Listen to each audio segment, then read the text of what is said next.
ಯಳಂದೂರು ಸಂಘದ ವಕೀಲರ ಸಂಘದ ಎಲ್ಲ ಪದಾಧಿಕಾರಿಗಳು ಮತ್ತು ಸಂಘದ ಸದಸ್ಯರು ಇನಾನಿಮಸ್ ಆಗಿ ಸಂಘದ ಪದಾಧಿಕಾರಿಗಳನ್ನ ಆಯ್ಕೆ ಮಾಡಿದ್ದಾರೆ.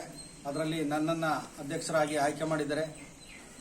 ಎಲ್ಲ ಸದಸ್ಯರುಗಳಿಗೂ ಹಿರಿಯ ವಕೀಲರುಗಳಿಗೂ ತುಂಬ ಹೃತ್ಪೂರ್ವಕವಾದ ಅಭಿನಂದನೆಗಳನ್ನ ಸಲ್ಲಿಸ್ತಾ ಇದ್ದೀನಿ.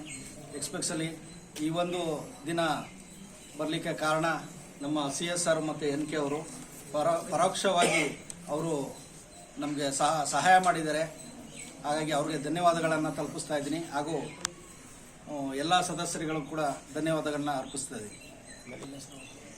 ಈ ನಮ್ಮ ಪದಾಧಿಕಾರಿಗಳನ್ನು ಉಪಯೋಗಿಸಿಕೊಂಡು ಹಾಗೂ ಹಿರಿಯ ವಕೀಲರುಗಳನ್ನು ಮುಂದೆ ನಾವು ಒಳ್ಳೆ ಸಲಹೆ ಸೂಚನೆಗಳನ್ನು ಪಡೆದು ಉತ್ತಮವಾದ ಅಧಿಕಾರವನ್ನು ನಿರ್ವಹಿಸಲಿಕ್ಕೆ ನಾನು ಪ್ರಯತ್ನ ಪಡ್ತಾ ಇದ್ದೀನಿ. ನಮ್ಮ ವಕೀಲರ ಸಂಘದಿಂದ ಎಲ್ಲ ನನಗೆ ಎಲೆಕ್ಷನ್ ಥರನೇ ಮಾಡಿದ್ರು. ಅದರಲ್ಲಿ ನನಗೆ ಎಲ್ಲ 4 ಓಟ್ನಲ್ಲಿ ನಾನು ಅಂತರದಿಂದ ಗೆದ್ದಿದ್ದೀನಿ. ನನ್ನ ಎಲ್ಲ ಹಿರಿಯ ವಕೀಲರು ಮತ್ತು ಕಿರಿಯ ವಕೀಲರಿಗೂ ಧನ್ಯವಾದ ತಿಳಿಸ್ತೀನಿ. ನನ್ನ ಸೆಕ್ರೆಟರಿ ಆಯ್ಕೆ ಮಾಡಿದ್ದಾರೆ. ಏನು ನಾವು ಈಗ ಪ್ರಮಾಣ ವಚನ ಬೋಧಿಸ್ತು ಅದೇ ರೀತಿಯಾಗಿ ನಾನು ಕೆಲಸ ಕಾರ್ಯಗಳನ್ನು ಮಾಡ್ಕೊಳ್ತೀನಿ ಅಂತ ಹೇಳೋಕ್ಕೆ ಇಷ್ಟಪಡ್ತೀನಿ. ಯಳಂದೂರು ವಕೀಲರ ಸಂಘದಲ್ಲಿ ಪ್ರಸ್ತುತ ನಾನು ಉಪಾಧ್ಯಕ್ಷನಾಗಿ ಆಯ್ಕೆಯಾಗಿದ್ದೇನೆ. ಈ ನನ್ನ ಉಪಾಧ್ಯಕ್ಷನ ಆಯ್ಕೆ ಅವಿರೋಧವಾಗಿ ಆಯ್ಕೆಯಾಗಿದ್ದೇನೆ.